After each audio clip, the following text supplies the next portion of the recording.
Hi all, Sunday vlog தான் இது. Sunday அன்னைக்கு வந்து சிக்கன் குழம்பு, ஃபிஷ் ஃப்ரை, சிக்கன் ஃப்ரைலாம் வந்து செஞ்சுருந்தேன். ஆக்சுவலாக நான் சிக்கன் மட்டும் தான் கேட்டிருந்தேன். பட் ஹஸ்பண்ட் வந்து ஃபிஷ்ஷுமே எடுத்துகிட்டு வந்துட்டாரு. சிக்கன் மட்டும் எப்படி செய்கிறதுன்னு சொல்லிட்டு. நான் வந்து லாஸ்ட்டாக ஆதியோட பர்த்டேக்கு தான் ஹேர் கட் பண்ணியிருந்தேன். அதுவுமே ரொம்ப கம்மியாக சாப் பண்ணியிருந்தேன். கொஞ்சம் ஒரு மீடியம் டு லாங் ஹேர் தான் எனக்கு இருக்கும். பட் எனக்கு வந்து ஆஃப்டர் டெலிவரி எப்போ தலைக்கு குளித்தாலுமே சைனஸ் ப்ராப்ளம் மாதிரி வருது.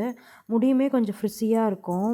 இப்போ சைனஸ் இஷ்யூ ரொம்ப அதிகமாகிட்டனால சரி ஹேர் கட் பண்ணிடலாம், சம்மரும் கூட கொஞ்சம் ஹேர் கட் பண்ணிடலான்னு சொல்லிட்டு டோனி அண்ட் கை தான் போயிருந்தோம். ரொம்ப யோசிச்சுட்டு எந்த சலூன் போகிறதுன்னு எனக்கு தெரியல. முன்னாடி வந்து நான் ஒய்எல்ஜியில் பண்ணிகிட்டு இருந்தேன் பெங்களூரில். இங்கே வந்து சரி டோனி அண்ட் கையே போயிடலான்னு சொல்லிட்டு 8 o'clock தான் அதுவும் பிளான் பண்ணி போனோம். இது வந்து 10 o'clock வரைக்கும் இருக்குது. அவங்கள்ட்ட போய் லாங் லேயர்ஸ் தான் நான் கேட்டேன். பட் அவங்க ஃபேஸ் ஃப்ரேமிங் தான் அவங்களுக்கு நல்லாயிருக்கும் கேர்லியாக இருக்கனாலன்னு சொல்லி கட் பண்ணும்போது எனக்கு அவ்வளோ கஷ்டமாக இருந்தது. இந்த ஃப்ரண்ட்டில் இருக்க ஹேர்லாம் கொஞ்சம் லாங்காக இருக்கனால ஃபேஸ் ஃப்ரேமிங்னால ரொம்ப ஷார்ட்டாக கட் பண்ணாங்க.